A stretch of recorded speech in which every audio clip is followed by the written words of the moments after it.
سلام علیک. خوبی بابا؟ سلام. از سنوی؟ برو عقب. فدا بشم بابا. خب ما سر کاریم،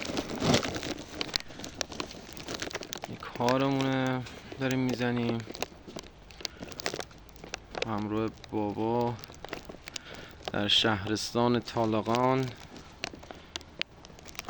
هوا بارون شدید داره میباره، از صبح داره بارون میاد.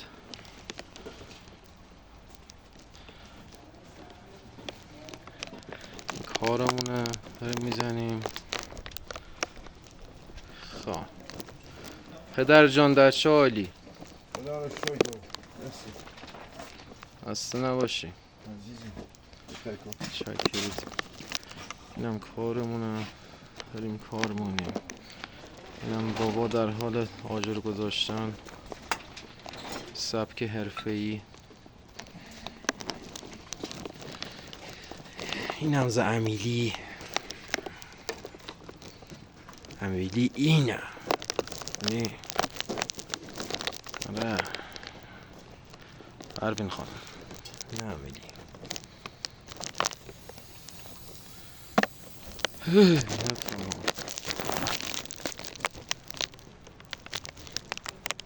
سویلا بزرگ آقا. بارونت وحشی دارم یا شلاقی خبر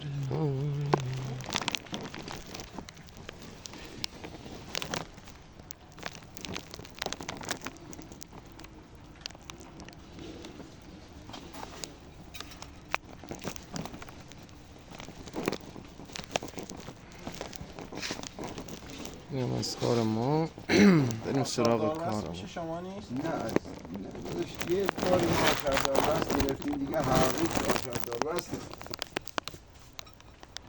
اون پایین دیدمش پلو آتشکده.